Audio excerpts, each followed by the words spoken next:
morning and welcome to Provport. My name's Chris Watterson. I'm the General Manager of Watterson Terminal Services. We manage and operate this facility here.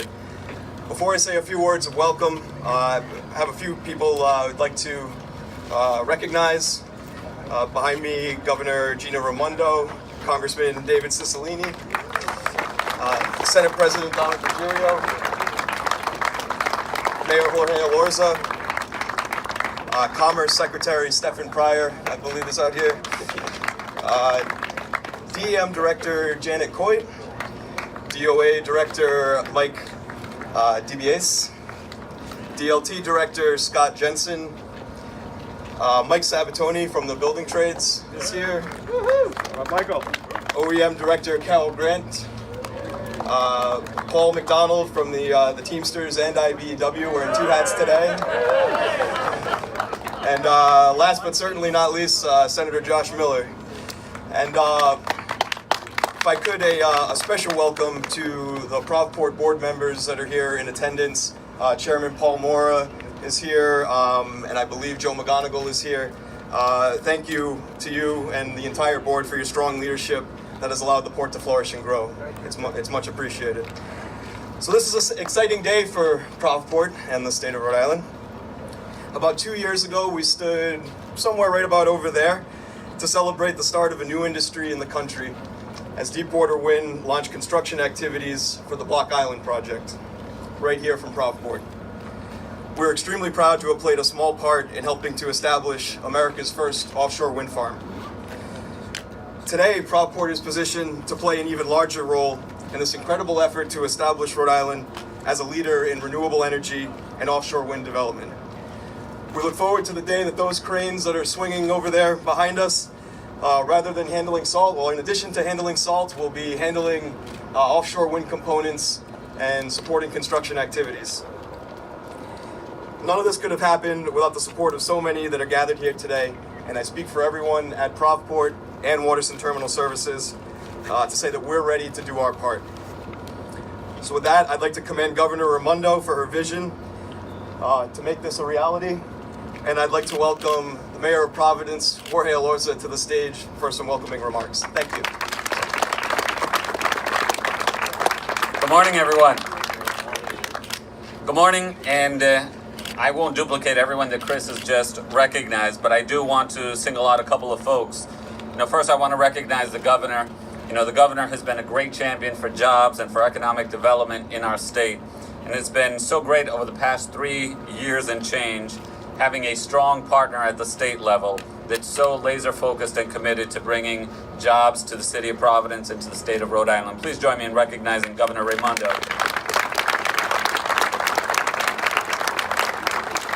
And just like everything else, it's not only one person or one institution, it's all of us working together that make this happen. I also want to recognize a good friend to the city and a good personal friend, someone who is leading the charge at the General Assembly for the issues that matter for us, President Dominick Ruggerio. Thank you so much for your leadership, President. And I also want to give a shout out to another good friend, Senator Josh Miller.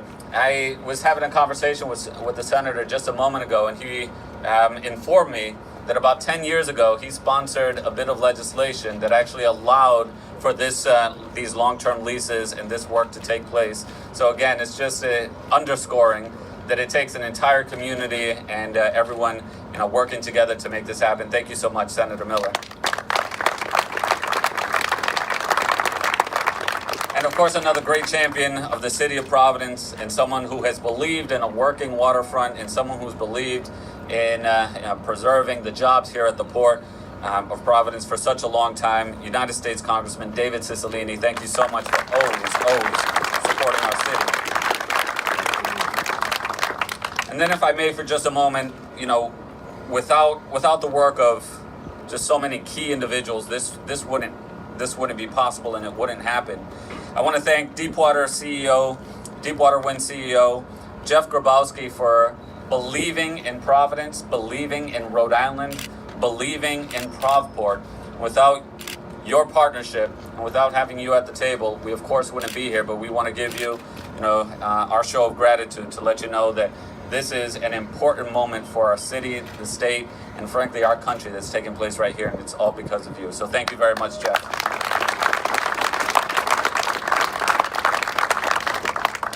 And certainly last but not least, I gotta give a shout out to Mike Sabitoni, the president of the Rhode Island Building Trades Council. Again, it's about partnership, it's about bringing everyone to the table. And when we're all pulling in the same direction, everybody wins. So I look forward to seeing more jobs created here, making sure that more of our brothers and sisters in the labor trades are working. So thank you very much, Michael Sabitoni, for your leadership.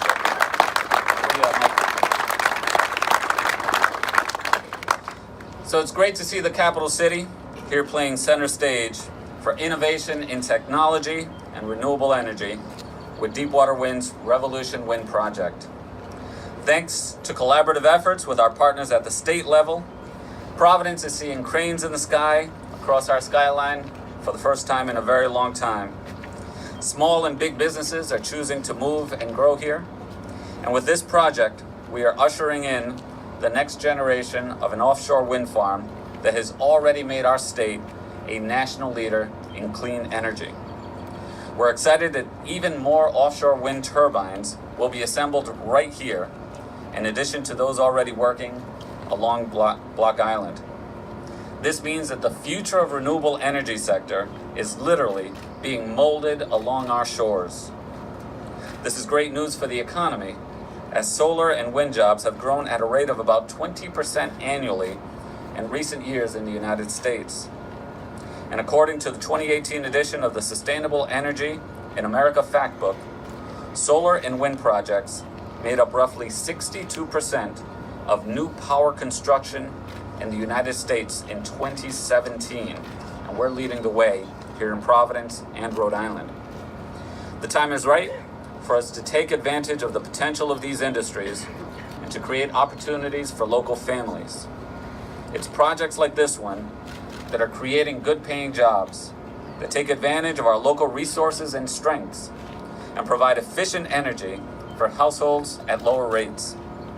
This has all led to wide recognition of Providence as a hotbed of technology that's improving lives and promoting a more sustainable planet. My administration has prioritized making Providence a more environmentally friendly and healthy place to live, work, and play.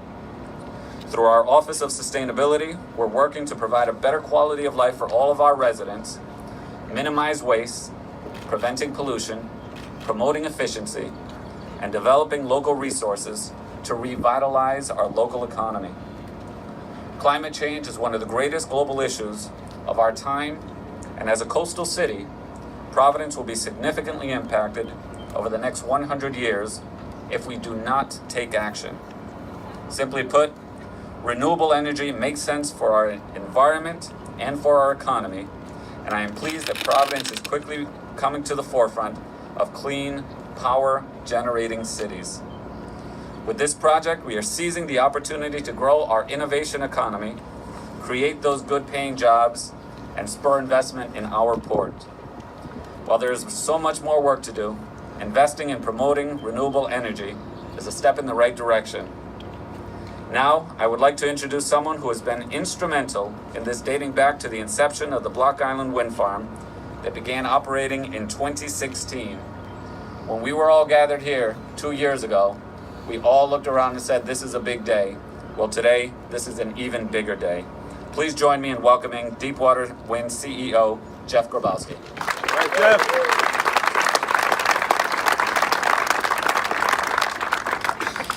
Well, good morning. It is humbling to be here in front of you all, to see so many friends and supporters, people who have been on this journey with us for a long time, many of you from the very beginning, many of you showing a whole lot of faith in something that no one had ever seen before.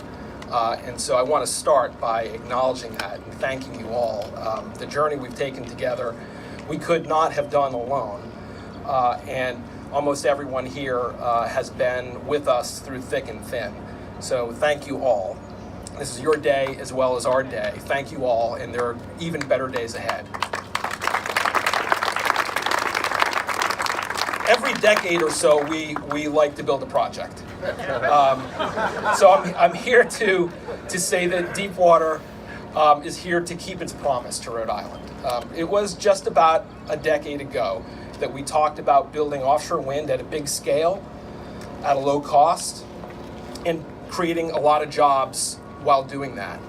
And we are keeping that promise today. It has taken us longer than we originally hoped, Governor. I did not plan this for the end of Governor Raimondo's first administration. We were hoping that this would move faster, but it didn't. But we were doing it the right way. And we're here today to celebrate really an enormous step forward that is happening because of the leadership of Governor Raimondo. And let me just outline what we're planning to do. Our Revolution Wind Farm will be a 400 megawatt project, so up to 50 turbines, 10 times the size of the Block Island project. It is an enormous clean energy machine, and it will displace about 650,000 metric tons of carbon dioxide every year. It is one of the most consequential clean energy projects in the history of the Northeast United States. And we're going to build it and deliver that at low cost. And I know the reporters are going to ask me for the price, and I can't give you the price today because we have to negotiate our contract with National Grid. But you will know that price, and it will be dramatically lower than any price that anyone has ever seen for offshore wind in the United States today. Dramatically lower, competitive with traditional sources of fuel, and really a game changer in the march towards replacing traditional sources of energy with clean energy. And so ratepayers are going to be very happy. And we're going to create jobs along the way. And that's partly why we're here today at Provport, because Provport is an important component of building this industry along with Quonset. These two Rhode Island ports are critical to our success. This is a big industry. Many of you remember how large the components were here at this very location. We will fill this lot up. We'll fill up this port in a blink of an eye with this project. And we will need more room. And we will be using Quonset. And Rhode Island will be the centerpiece of our plan to build out this huge clean energy project. We will invest through the Revolution Wind project over $250 million here in Rhode Island. That's local spend in goods, services, and labor. And we'll need 800 local workers to help us build this project, direct local construction jobs, 800. Yeah. Now that $250 million invested locally will lead to hundreds of more indirect and induced jobs. People who are providing us services and goods. This project will have an enormous impact on the Rhode Island economy, and that's just for one project. But we're here today to talk about more than one project, because as great as this project is, we at Deepwater in the state of Rhode Island want to build this industry for the long term locally. So Deepwater has agreed in discussions with Governor Raimondo's administration to invest $40 million of our dollars in Rhode Island port infrastructure. Here in Provport at Quonset, to not only build this project, but to position Rhode Island for the long term to take advantage of all those other projects that are coming. Because this is a big project, but it is not the only offshore wind project in the United States. Nearly every state between Massachusetts and Virginia is looking to build offshore wind. And there's no reason why the ports of Rhode Island can't be one of the major hubs to build out this entire industry on the Atlantic seaboard. And Rhode Island should be punching above its weight. And with Governor Raimondo's leadership, we're already doing that. And I can say that projects like this don't happen without leadership. They don't happen randomly.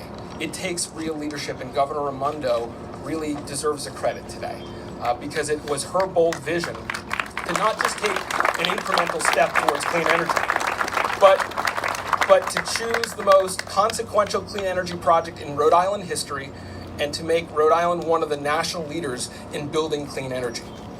To give you an idea of how big this project is, if you were going to produce this amount of clean energy with solar farms, you'd need to cover every inch of Pawtucket with solar panels. You'd need 5,500 acres of solar.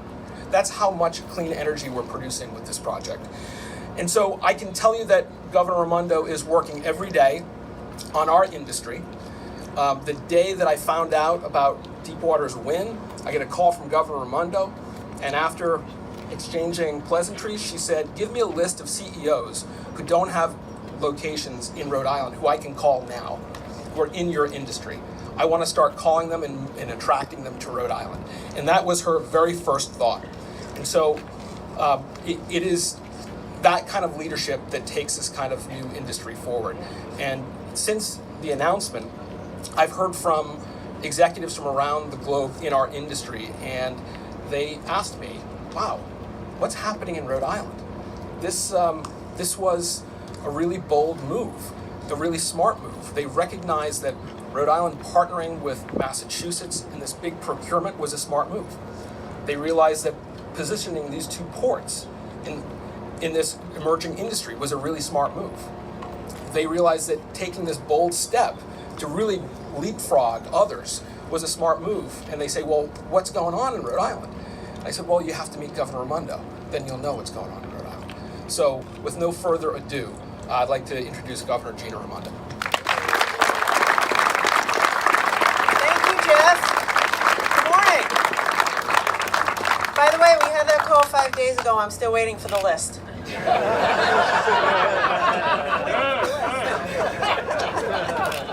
I'm only kind of kidding. Anyway, this is a fantastic day for Rhode Island. This is big. This is about as big as it gets. Thousands of jobs, a national leader, a huge increase in renewables, leading the way, a national example. Today's a day to celebrate. And to all of you here, and as I'm looking out, it took just about every one of you to play a role in making this happen. I want to say thank you. I want to say thank you. This was an exciting vision. It's something that's easy to talk about and hard to do. A lot of hard work, a lot of strategy, a lot of partnering. And to every one of you here who's played a role, I can't thank you enough. And on behalf of all of Rhode Island, thank you. I do, of course, want to thank Jeff. All teasing aside, Jeff is a fantastic CEO and partner without whom and his leadership this wouldn't have happened. I want to thank the mayor, who has been a staunch supporter of this project from day one, and of Provport. Thank you, Mayor, for your support. All started under then Mayor Cicilline, who was a huge supporter of Provport then and has continued to support renewables and wind in his position in Congress. So thank you, David, and of course my partner in the State House, the Senate President. Not a day goes by, literally, that the Senate President doesn't pay me a visit and say, more jobs today, Gov, more jobs today. So the guy's always got his pedal to the metal on behalf of Rhode Island. And of course, I want to thank Charlie Donadio, who owns Pioneer, and Marcia Blount. I saw Marcia Blount from Blount Boats, which built this vessel behind us. This boat, if you want to be, have a little Rhode Island local pride, this boat is the only one of its kind in the United States of America.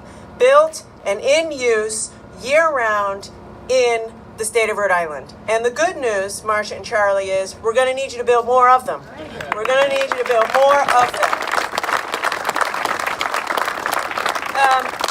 And of course, I want to thank Chris Watterson and your wife and your dad for all you guys do here at Provport. As has been said, it was just a little under 2 years ago that we were standing here with Jeff and the team, marking the final stages of construction on the Block Island Wind Farm. That was a pilot project making Rhode Island the only state in America with an offshore wind farm. And on that day, I said, and we said, offshore wind energy, renewable energy, is the future for Rhode Island. It was the beginning of something special, and Rhode Island would lead the way in America and become the epicenter of this industry. And today, we're making good on that promise.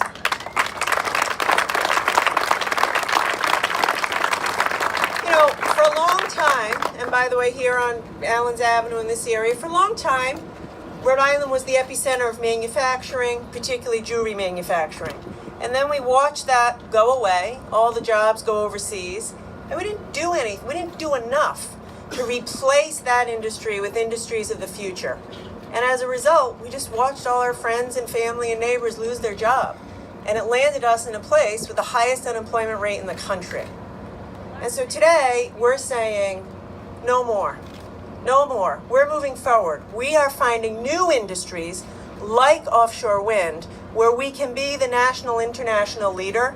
We can move our state to a place of renewable, green, sustainable energy and create thousands of jobs in the process. And that's what this is about.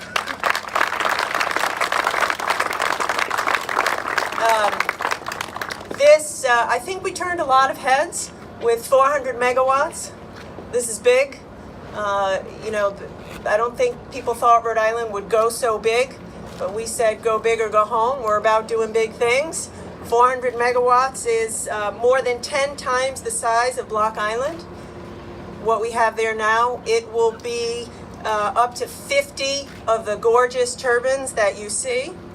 As you heard Jeff say, Deepwater will be investing tens of millions of dollars of private investment capital in infrastructure into Provport.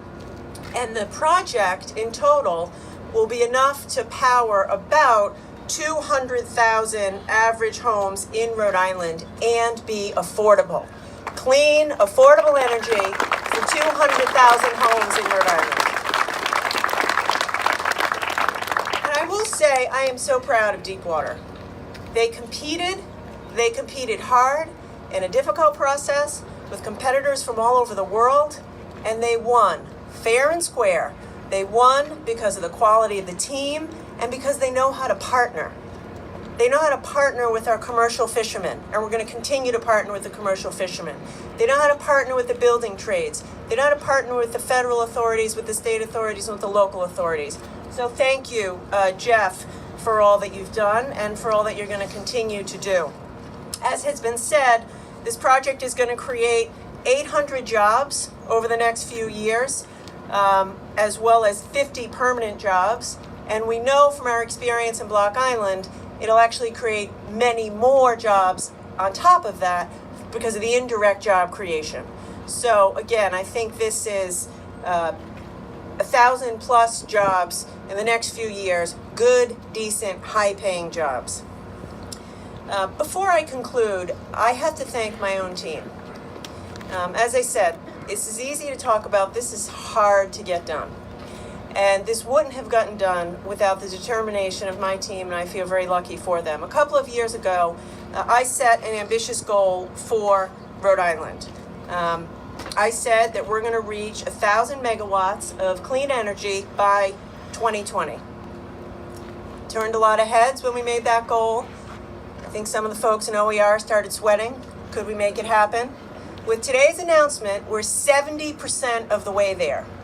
70% of the way towards 1,000 megawatts. That goal makes our energy system 10 times cleaner. So, to Carol Grant and your team, to Mackie McCleary and your team, you did a phenomenal job, Janet Coit and your team, Stephen Pryor and your team, I want to say thank you, because this wouldn't have happened without you guys. And I also want to give a big thank you to Scott Jensen at DLT, because in addition to everything that we've talked about here, we are at the Department of Labor and Training through the fantastic Real Jobs Rhode Island program, which has already trained and put to work 3,000 people. We're preparing Rhode Islanders for jobs in wind energy. We are creating a talent pipeline, apprenticeship programs, job training programs, and introducing high school students so that they are ready for the skills that are necessary. So thank you, Scott, and to your team at DLT for all that you've done.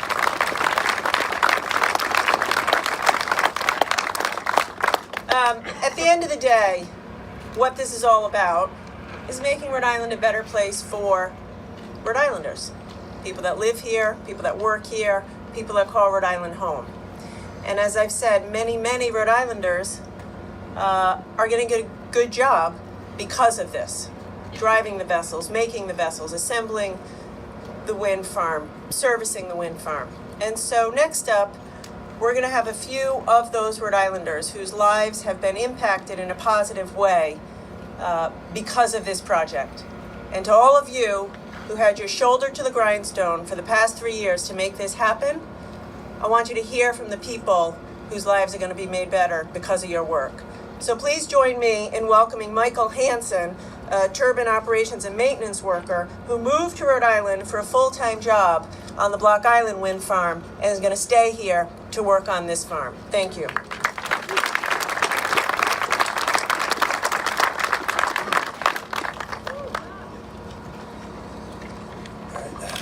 Thank you, Governor. My name is Mike Hansen, and I'm the operations manager for GE Renewable Energy at Deepwater Wind's Block Island Wind Farm. This June marks 11 years that I've been working in this industry and moving around the country to work on wind turbines. I met my wife along the way, and shortly after moving to Rhode Island, we had our first son. I'm originally from the West Coast, and my wife's from Florida, and we love being back by the ocean. This has just been a great overall move for me and my family altogether. The state is a perfect fit for us. We're a family that loves being outdoors, and when I'm not out at the wind farm, we seem to find something new every weekend. Being a part of the nation's first offshore wind farm has been an incredible opportunity and experience. I work with a team of the best wind technicians I've had the pleasure to meet, and I feel privileged to be one of the few that have helped bring this sector of renewable energy to the United States. What has always fascinated me about this industry is its ability to bring people together. It truly makes it a small world. My direct team is from all corners of the U.S., with one from right here in Rhode Island. We're a tight-knit group, and those of us that have been in the industry can feel the buzz. There's excitement about Block Island, and there's excitement about the growth of offshore wind, with Rhode Island leading the way. And now with last week's announcement, the Rhode Island and Deepwater Wind will take the next step and construct a new 400 megawatt wind farm in the near future. It's fully apparent that we are just at the beginning of this wave of green power. And that soon we will see even more wind techs and aspiring wind technicians share this opportunity. I've been captivated by this industry since the first tower I climbed. But when I climbed my first halyard set in the Atlantic Ocean, it was like I had that moment all over again. I'm looking forward to working with many more professionals who will help realize the energy we can convert from the remarkable wind resources that we have off Rhode Island and the rest of the eastern seaboard. Thank you. And all.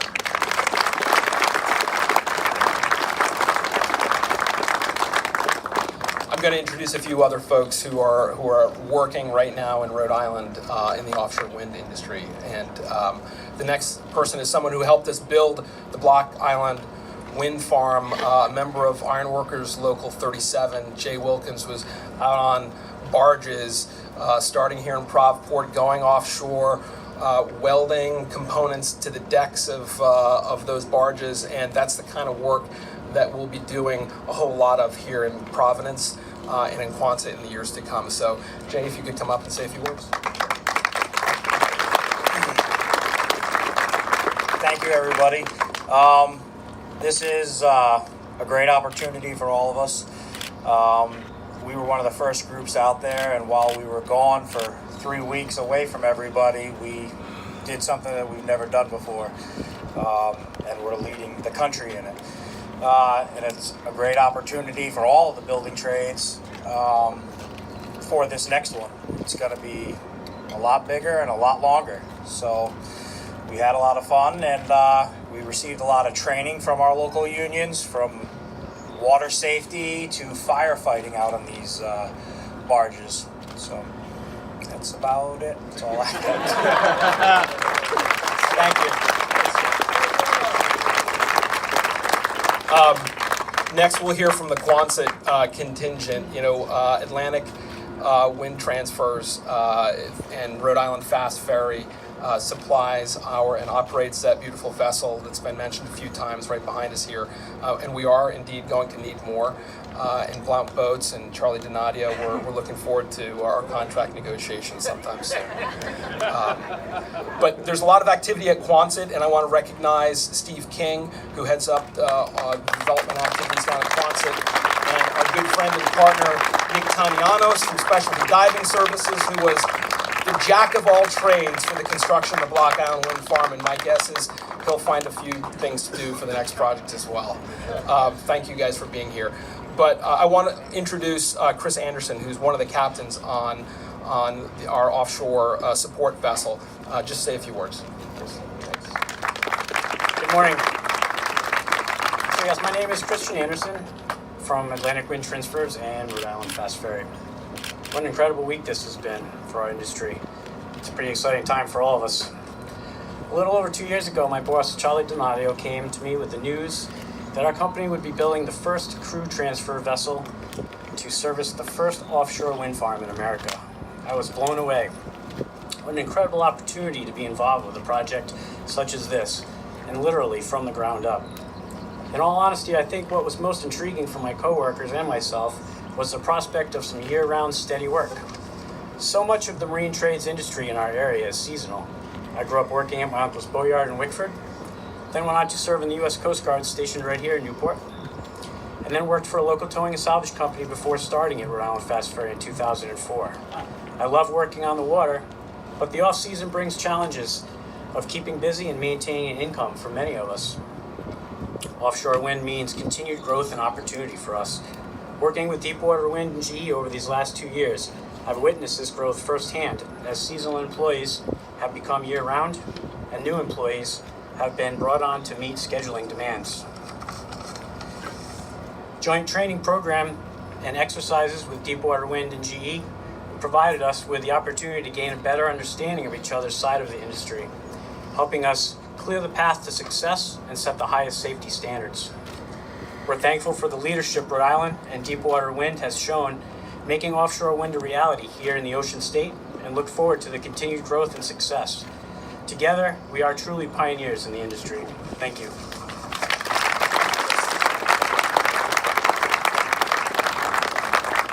He's been working at the Port of Providence to make this an important industrial piece of our state's economy for a long time, and he's been an enormous supporter of Deepwater Winds and clean energy in general for many, many years. A great friend of the company and project in this industry. I'd like to introduce Congressman David Cicilline. Good morning. I am really delighted to be here on this really exciting day. I first want to acknowledge and thank Bruce and Carol Watterson and Lauren and Chris Watterson, who are not only hosting us, but have done so much to make this an economic engine for our state. So thank you. It's wonderful to be with Jeff Grybowski, the CEO, and I want to thank him for his visionary leadership and his commitment to our state. It's wonderful to be with our mayor of the capital city, who's been a longtime supporter of this effort, and of course the Senate President, who you'll hear from in a moment, who's been a great champion of this. But first and most importantly, I want to say thank you to the governor. She has assembled an extraordinary team, and I know she's acknowledged all of her team. That's one of the signs of great leadership, is being able to bring great people into her administration to do extraordinary work. So I want to say thank you to all of the governor's cabinet that has been such a critical part of this. And thank you to the governor for her incredible leadership. She has made job creation, and not just jobs, but good paying jobs, the centerpiece of her work. And our whole congressional delegation has been proud to work with her in every way that we can to support that effort. And today is another example of that. So thank you, Governor, for your great leadership. I know there are representatives from my colleagues' offices who are here. Obviously, Senator Whitehouse, Senator Reid, Congressman Langevin are all great champions of this project, and they will continue to do all that we can as a delegation to support it. I think it's also really important to acknowledge the tremendous success of this effort and in the context in which it's happening. We all know that climate change presents one of the most serious threats to our state, our country, and the entire planet. President Obama led the way in negotiating the Paris Climate Accords to ensure that all nations of the world were united in doing everything we can to address this critical threat. And he backed up his work with bold action on the federal level to promote clean energy, punish polluters, and create thousands and thousands of new good-paying jobs in wind, solar, and other types of renewables. Sadly, the current administration has taken deadly aim at this progress. The president has abandoned the Paris Climate Accords and turned back many of the federal government's most powerful tools for addressing climate change. Today, the EPA regularly pushes propaganda for anti-science forces who seek to deny the realities of climate change in order to protect the profits of powerful corporations. But what we're showing here today is that the president's actions do not define us as a nation and certainly do not define Rhode Island. This announcement shows that we can take bold action on our own to build an economy powered by the energies of the future. And the reality is that Rhode Islanders are going to be the ones who benefit the most from this investment. We were the ones who took the first bold step into this new field, and now we're seeing serious returns on our investments. This new announcement means hundreds of new good-paying jobs for Rhode Islanders. And good paying is critical. These aren't just jobs. We have many, many wonderful leaders of the labor movement here in Rhode Island, Michael Sabitoni, of course, and many others who represent good paying jobs for Rhode Islanders, and that's what this project will produce. It also means more affordable energy for our families and small businesses, and it means that we're setting ourselves up to the nation's leader in offshore wind power, along with our neighbors in Massachusetts. This major new investment positions us to continue to grow this local industry and create even more jobs in the future. It's also a strong and important rebuke to President Trump, who has undermined our nation's ability to compete in renewable energies and defend against climate change at every turn. In fact, you'll remember President Trump's most significant energy proposal so far has been to try to open up almost all the waters in the Atlantic to offshore drilling. If he succeeds, this would jeopardize so much of what we love about Rhode Island. Offshore drilling is dirty and dangerous and would put many of our marine and tourist jobs at tremendous risk. It would exacerbate climate change and hinder our progress in developing renewable energy. Our announcement today is clearly a better way forward for our state and for our country. With offshore wind, we're building a new, sustainable industry while actually improving the quality of our air, water, and coastline. This is a much better approach for Rhode Islanders who cherish our coastline and our state's wonderful quality of life. Again, I want to thank everyone who has been part of this, and our whole delegation looks forward to continuing to do all that we can to make sure this is a great success. Thank you.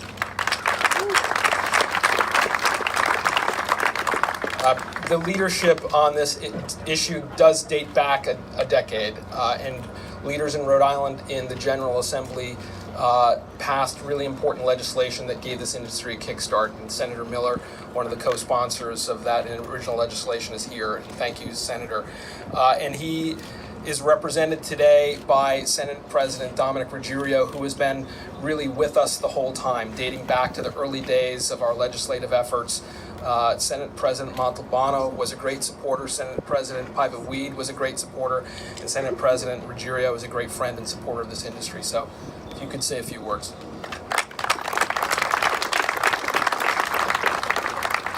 Thank you very much, Jeff. It's a pleasure for me to be here to bring the greetings of the Senate.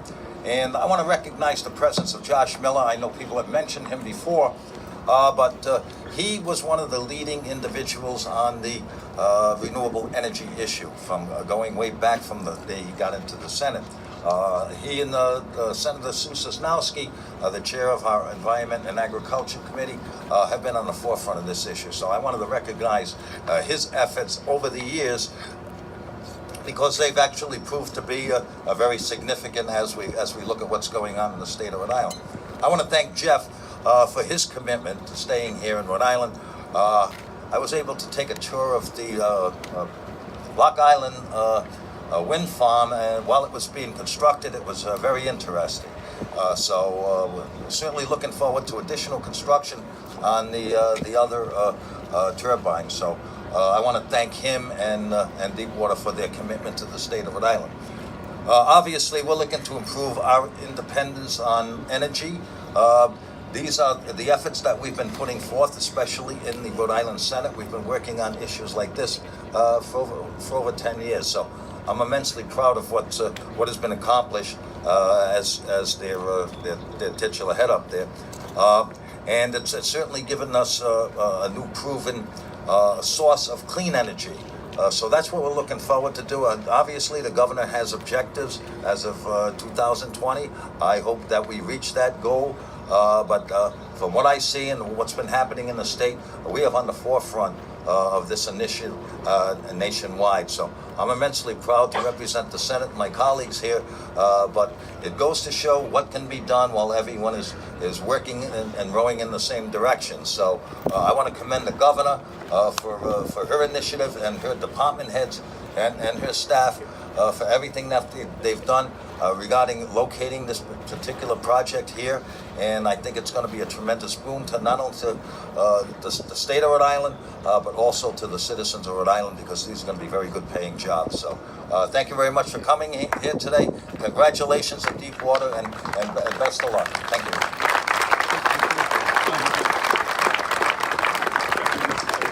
We could not have built the Block Island Wind Farm without the men and women of the Rhode Island building and construction trades. And I can tell you that we will not be able to build the next project without them again. We're going to need a lot of help, and we're going to need a lot of people. And I know that our partner, Mike Sabitoni, and the rest of his team in the building and construction trades will be with us every step of the way. They always have been. And we will prove to everyone that we really will be putting a lot of people to work in this industry right here in Rhode Island. So Mike, come on up.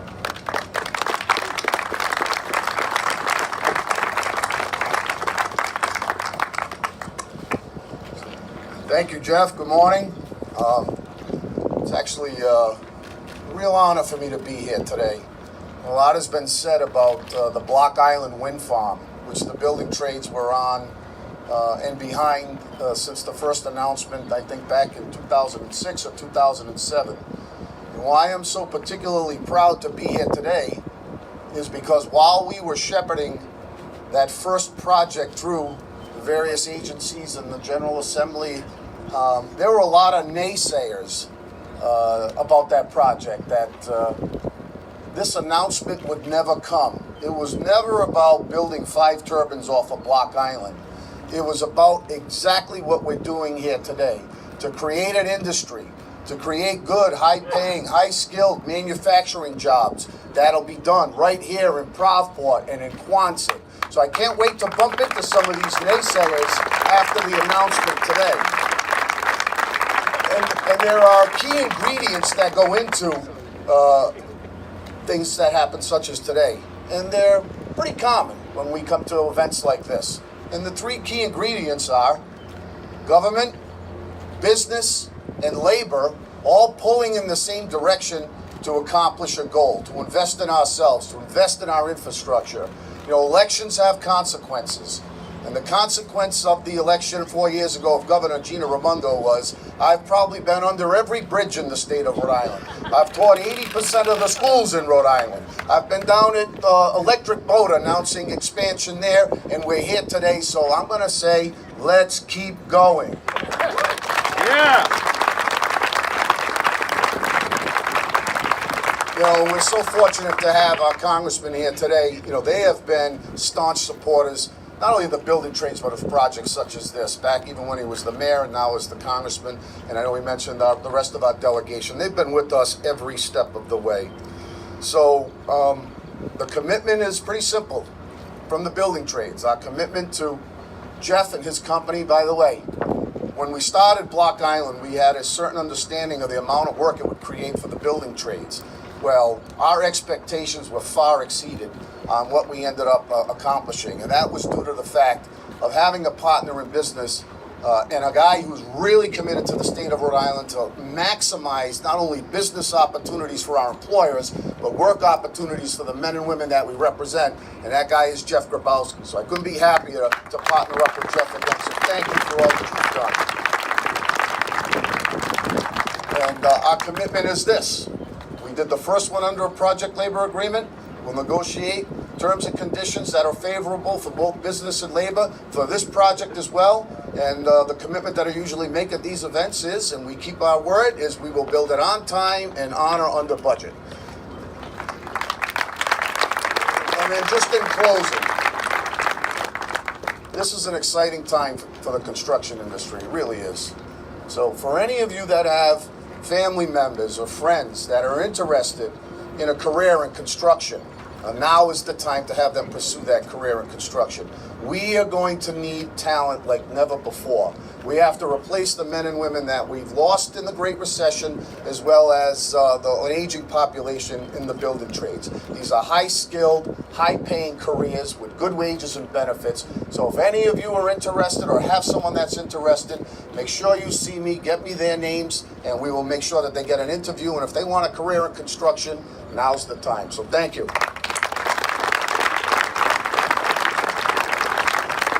We just have two more folks who I'd like to ask to speak, so we're almost on time here, but it's important that we hear from them. Curtis Fisher is here from the National Wildlife Federation. He's a regional director, and it's not just about building offshore wind farms and jobs, it's about doing it the right way as well. And we at Deepwater are very much committed to building offshore wind responsibly. We have to work in collaboration with commercial fishermen. They're an important user of the ocean, and we're neighbors, and we need to work together. And we also need to be mindful of the environment that we're entering offshore, and marine mammals, bird and fish species are important to take into consideration as we move forward into construction. So if you wouldn't mind coming up and saying a few words about those important issues. I'll be really quick so Mother Nature doesn't provide sunburn for us all. My name is Curtis Fisher, and I work for the National Wildlife Federation, and it's one of the largest conservation organizations in the country. And 10 years ago, we partnered with Deepwater and other partners here in labor to launch an offshore wind project because we knew the need to address both simultaneously the amazing problems with our economy and simultaneously with our environment. And what better marriage between Mother Nature and building projects to solve big problems as we are here today. So I want to thank everyone, including the governor, and Deepwater in making this tremendous announcement and commitment. I also want to recognize the fact that the National Wildlife Federation, we have affiliates in each state, and our wonderful affiliate here is the Environment Council of Rhode Island, ECRI, and Meg is here from Rhode Island Audubon, and Amber from our staff, who have been working day and night with you all on this project. And we know that climate change, as mentioned before, these are things that are going to take an enormous effort to solve. And this project is amazing in terms of its size. If you look at, and we heard the stories of Rhode Island punching its weight. Well, I wouldn't want to receive that punch today. That's a karate chop, and it's going to result in jobs and reduction in pollution for all of us. So we want to thank everyone for their amazing accomplishment, and we look forward to partnering to protect wildlife. Deepwater Wind has been an amazing company to partner with in terms of protecting the environment. We will make sure every day that all stakeholders are engaged in the process, including fishermen. As you mentioned, we take out fishermen. We've been fishing out on Block Island with organizations, and that's going to continue, bringing out labor organizations, and really bringing this all together as a region is an exciting thing to be part of. Thank you very much, and have a great day. Thank you, Governor. So we're going to... Just mention members of the ILA were here. Yes, the longshoremen, the ILA here are here as well, and they let's acknowledge that they helped move quite a bit of equipment on and off some of these large vessels you see, and they'll be doing it again. They'll be doing it again, Paul. The last person, it's sort of appropriate we end with Brian Martin, because it really all began with Brian Martin. He is the founder of Deepwater Wind. He's a principal shareholder, and he really is the person who, well over a decade ago, came up with this crazy idea to put turbines offshore the Atlantic coast. And through thick and thin, he has led Deepwater as a company, and really is the person who crafted the vision of building offshore wind in the United States. So my great friend, my partner in this business, and someone who really taught me certainly everything I know. I'd like to call Brian Martin to come on up.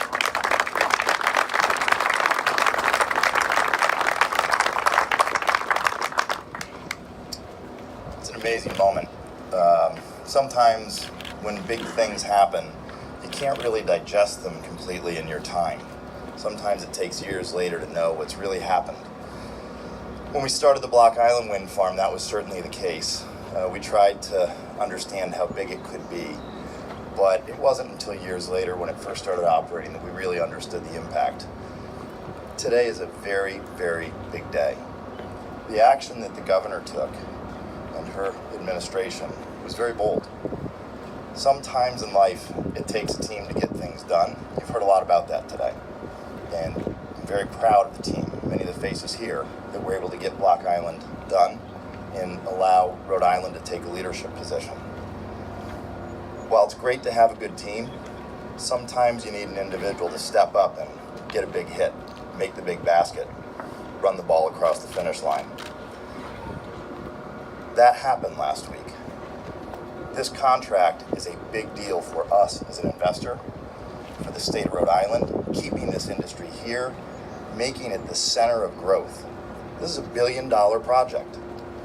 We're one of the largest renewable energy investors in the United States. We can invest anywhere. I am so happy to be coming back to Rhode Island and investing in this project along with the state and partnering with all the people here to keep the great activity here. This team worked well together. The governor took a bold step and really showed the kind of leadership, consistency, and thoughtfulness that is unique in this country.